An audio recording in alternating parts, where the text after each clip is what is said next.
Olivia has gone wild, y'all. It's The Invite.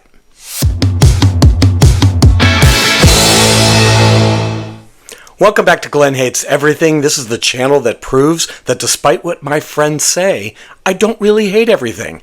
Today's film is The Invite. This is the third film directed by Olivia Wilde, who stars in it this time. It's an adaptation by Rashida Jones and Will McCormack, based on the film Sentimental by Cesc Gay. I've not seen the original film, and I know it's had other adaptations, but this is pretty much a four-hander. It could be a play very easily. However, Olivia Wilde has tapped into something really cinematic and driving in this four-person comedy of manners. Olivia stars as Angela, and she's married to Joe, played by Seth Rogen.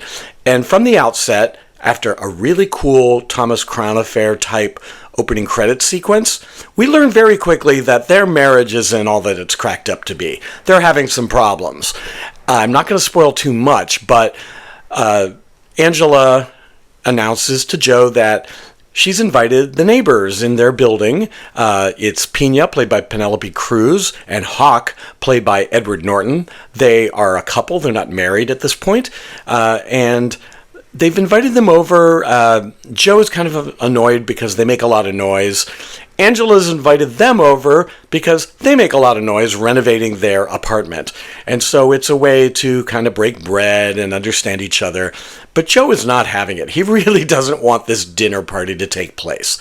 However, he relents, or else we wouldn't have a movie. And they come over and things get really, really twisted and interesting. The dynamics between the four of them are really electric and magnetic in a way that I haven't seen since Mike Nichols' great Who's Afraid of Virginia Woolf. I don't want to compare it to that. I don't want to overpraise this film. It's really funny until it isn't.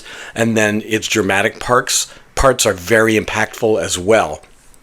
I do want to shout out to the editors, and there are two credited, Anthony Boyes and Yorgos, gosh, I hope I'm not tearing his name apart here, Yorgos Mavropsaridis, and they do an incredible job, which is basically just a lot of single shots and two shots of people talking for the entire runtime. However, they keep it vibrant, that there is actually a lot of complex emotional work that's being done by the actors and by the editors here. Olivia Wilde shepherds this film that could have been very ordinary and makes it really alive and fascinating to watch. Olivia Wilde gives a great performance here, and initially she reminded me a little bit of Alexis from Schitt's Creek. She's pulling a lot of faces. Olivia Wilde has never mugged this much in a movie before, and yet it creates this great tension between her and everybody else.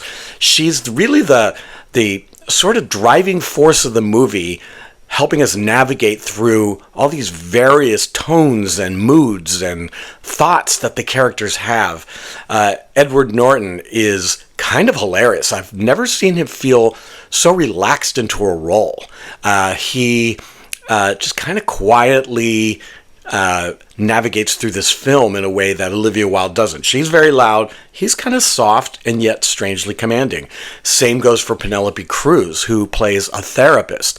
She's very watchful, and you're always aware that she's trying to connect the dots of what's happening with the other three people in the room, and herself included. It's a really strong performance on her part as well. I really loved how we know that she knows more than she's letting on about everybody else. I really enjoyed that. And Seth Rogen, I think, is one of the most underrated actors we have. I think he really understands how to fill space with awkward laughter, with a neuroticism that isn't overplayed. He just feels very natural, and yet he also knows how to boom. He really knows how to punch things up when need be. And these four are just incredible. And I think the writing is really astute. It really does feel like the writers know what relationships are and how tough they are to sustain. This film is about that. Is it worth sustaining? Do we need to change the way things are, or are we too relaxed in the way things are? It's really fascinating. Again, don't want to oversell this. This is a really good film. And Olivia Wilde, who her first film was Booksmart, which I thought was fantastic, a really funny comedy and really driving, really, had a lot of inertia going there. And then her follow-up was Don't Worry, Darling with Florence Pugh. And I thought it was an interesting Stepford Wives-like experiment, very visually impactful. This film is like kind of just veers in the other direction. This is a tiny little indie film about relationships, about people talking it through and working it out. And as such, I think it harkens back to some of those other great movies, like Who's Afraid of Virginia Woolf. It really feels like it's approaching that level. It also reminded me of a film from 2015 called The Overnight, where people get together and things get... Excuse me. Things get a little kinky. I've never sneezed on camera before. I think I'm going to keep that in, just, in the spirit of keeping things real here for this film. Anyhow, I really encourage you to seek this one out. I think it's really worth seeing. The audience that I saw it with were riveted the whole time. Phones weren't out. It was like... lovely, they were paying attention, they were laughing. The cross-cutting between scenes is also very astute. I really liked how the editors worked the different couples' dynamics into the narrative. And check it out. I'd love to hear what you think. Don't forget to like and subscribe. There are way more of you watching than subscribing or liking. And this is a growing channel, and I'd really love to hear from you. I'd really like to have you along for this hateful journey. So until next time, see you later.